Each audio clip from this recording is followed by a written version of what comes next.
Salut! Aujourd'hui on démarre une nouvelle série que j'ai intitulée Comment faire pour, qui est destinée soit aux débutants de l'électromobilité, soit aux personnes qui ne connaîtraient pas un sujet bien particulier. Le premier numéro de cette série, c'est comment charger ses Tesla. En effet, c'est les vacances et vous avez peut-être envie de traverser la France en utilisant les superchargeurs Tesla, mais vous ne savez pas comment ça fonctionne. Il y a deux choses à savoir tout d'abord sur les superchargeurs Tesla. La première, c'est que toutes les stations ne sont pas ouvertes à tous les véhicules. Aujourd'hui, on a à peu près la moitié des stations en France qui sont ouvertes à tous les véhicules, donc autres véhicules que Tesla. Il faut savoir que la tendance aujourd'hui, c'est que toutes les nouvelles stations qui ouvrent sont globalement ouvertes au non Tesla, sauf très rares exceptions. La deuxième chose à savoir, c'est que vous devez absolument utiliser l'application Tesla. Il n'est en effet pas possible d'utiliser un badge d'opérateur de mobilité sur les stations Tesla, ni de pouvoir payer directement avec sa carte bleue, comme vous pourriez le faire dans certaines autres stations. Je vous propose donc de voir ensemble comment créer un compte sur l'application Tesla, comment configurer le compte, donc les moyens de paiement, etc. Comment utiliser l'application, donc comment géolocaliser une station, savoir ce que la station propose à proximité, comment vous rendre à cette station, et enfin donc comment charger et arrêter la recharge lors d'une de vos recharges chez Tesla. Allez, direction mon téléphone portable pour vous montrer tout ça. La première chose à faire, c'est donc d'installer l'application Tesla si vous ne l'avez pas encore. Donc pour ça, direction le Play Store ou l'App Store, selon votre appareil. Et voilà, j'installe l'application qui s'appelle Tesla.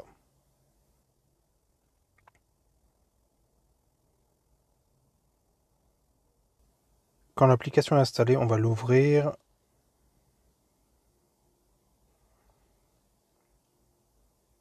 L'application nous demande soit de nous connecter, soit de créer un compte. Je vais donc créer un compte, puisque c'est ce qu'on veut voir ensemble. On est donc redirigé vers le site Tesla pour créer son compte et on va renseigner un prénom et un nom pour commencer.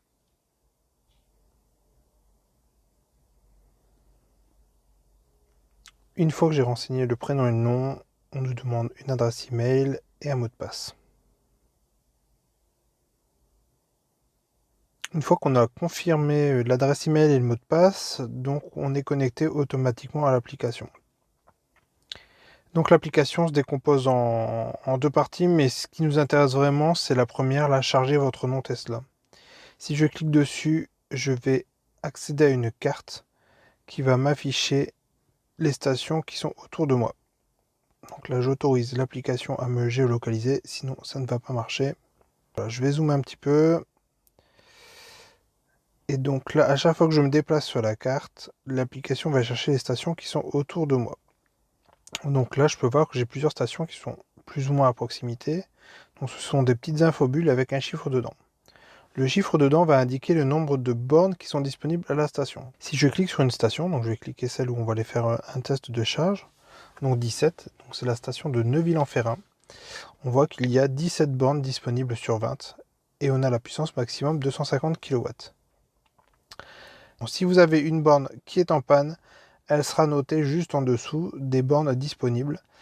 Donc c'est intéressant quand même de le regarder avant d'aller à la station pour éviter de s'y stationner et de devoir faire une manœuvre après. En dessous donc on a le prix de la station. Je vais dire de la station parce que chaque station a son propre tarif. Ça varie de 1, 2, 3 centimes. Enfin c'est vraiment très minime. Mais voilà, chaque station a son propre prix. Et également, vous avez des tarifs en fonction de l'heure pleine ou de l'heure creuse. Donc ici, on voit que je suis actuellement sur le petit carré blanc, là, donc 42 centimes. Donc je suis actuellement en heure creuse chez Tesla. Si je charge maintenant, donc je vais payer 42 centimes le kilowattheure. L'heure pleine est à 46 centimes et l'heure pleine se situe entre 6 heures de l'après-midi et 10 heures du soir. On a aussi la possibilité de prendre un abonnement, mais j'y reviendrai plus tard.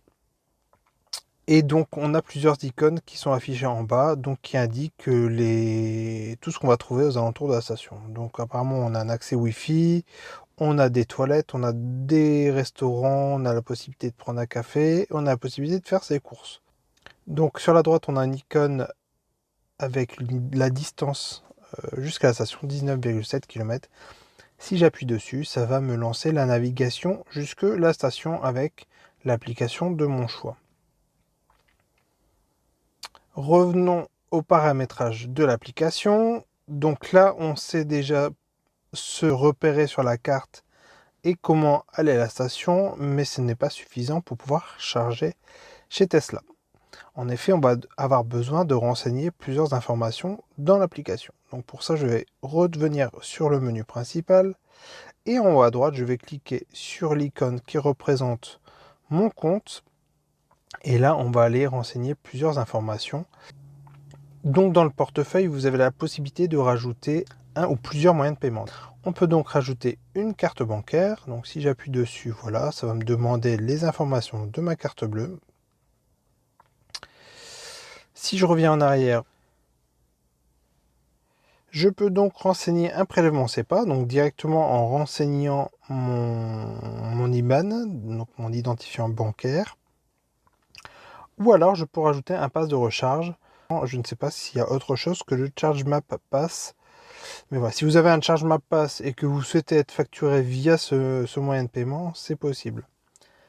Attention tout de même sur ce dernier moyen de paiement. Aujourd'hui, le ChargeMap Pass ne prend pas de commission. Ça peut changer demain. Et attention aussi, si vous prenez un abonnement Tesla pour payer moins cher le kilowattheure, si vous avez sélectionné ce moyen de paiement-là, ça ne va pas prendre en compte l'abonnement Tesla. Ça va vous faire payer au prix fort via le ChargeMap Pass.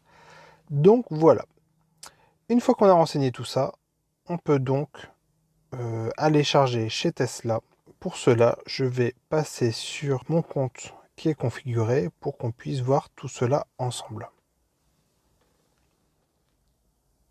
Je me suis connecté maintenant avec mon compte habituel qui est déjà configuré avec mon mode de paiement, etc. Et donc on va aller se diriger vers la station la plus proche d'où je suis. Donc voilà, j'appuie sur la carte, j'appuie sur la station sur laquelle je souhaite aller. Donc il y a 19 bornes pardon, qui sont actuellement disponibles. Je clique sur la flèche en bas, ça me lance ici Google Maps parce que je n'ai que Google Maps sur mon téléphone. Et hop, direction la station. Et on se retrouve tout de suite pour lancer la recharge.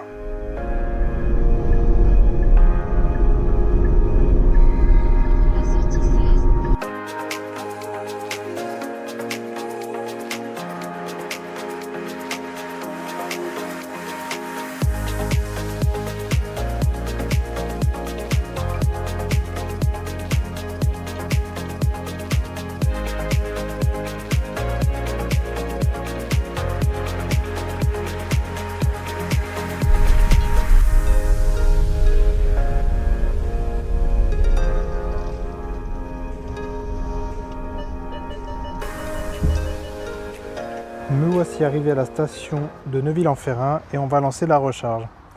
Donc pour cela, je clique sur la station où je suis arrivé et sur le bouton recharger ici. Ça va me demander le numéro de borne sur lequel je veux charger. Le numéro de borne, vous le retrouvez sur la borne. Donc ici, la 4C. Donc je sélectionne la 4C et je clique sur démarrer la recharge.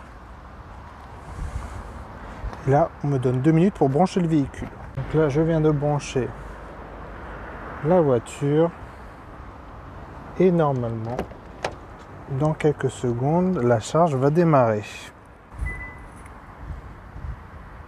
Voilà, la charge a démarré. Sur l'application, ça va s'afficher également.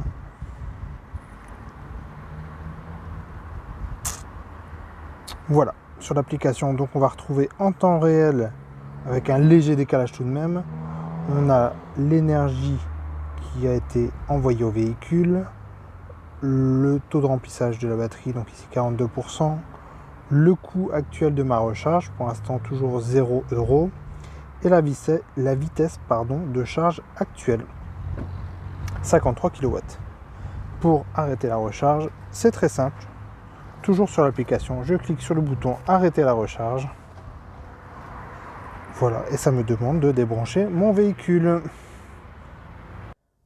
Dernière chose que je voulais vous montrer, c'est le système d'abonnement que propose Tesla. On va sur l'application, on clique sur son icône de profil, sur le compte, sur les recharges et sur l'adhésion. Voilà comment ça se présente. Tesla propose un abonnement à 12,99 € par mois, sans engagement. Donc vous pouvez le prendre pour un seul mois. Ça va vous proposer des prix inférieurs aux coûts normaux comme je l'ai payé aujourd'hui. Donc je vais vous montrer un petit peu ce que ça aurait donné avec l'abonnement Tesla. Donc là je vais retourner sur la station sur laquelle je suis. Donc ici j'ai les coûts 42 centimes et 46 centimes en fonction de l'heure sans abonnement Tesla. Si j'avais pris l'abonnement Tesla, j'aurais payé 31 centimes le kilowattheure en heure creuse ou 34 centimes en heure pleine. Ça peut être très intéressant si vous faites un grand déplacement par exemple et que vous avez plusieurs superchargeurs sur votre route. Ça peut être très vite rentabilisé, il y a un petit calcul à faire. Mais voilà, considérez qu'un aller-retour en vacances, vous êtes sûr de rentabiliser en utilisant beaucoup les superchargeurs Tesla. Voilà pour cette petite vidéo qui vous aura montré comment charger ces Tesla. Petite mise en garde tout de même, certains véhicules ne sont pas compatibles avec les superchargeurs. Je pense notamment au MG, dont je vois beaucoup de propriétaires qui se plaignent de ne pas ou de ne plus pouvoir charger. La MG4 est cependant épargnée par le problème. On espère que Tesla résoudra ce souci avec MG prochainement. On a aussi des véhicules tels le Kia EV6 ou la Ioniq 5 et 6 qui fonctionnent sur les superchargeurs mais qui chargent à une vitesse très réduite. Voilà, j'espère que cette vidéo vous aura plu. N'hésitez pas à mettre dans les commentaires quels sont les prochains opérateurs que vous souhaitez tester avec moi. Je pense que je vais vite aller chez Ionity parce que c'est un de vos préférés. J'ai pas mal de choses autour de chez moi. J'ai du Total, j'ai du Electra, j'ai du R3, j'ai du Ibizen. Donc je peux vous montrer à peu près tout. Ce sera peut-être un peu plus compliqué pour Fastned. Il faut que je fasse plusieurs dizaines de kilomètres pour rejoindre une de leurs stations. Je vous dis à la prochaine. Salut!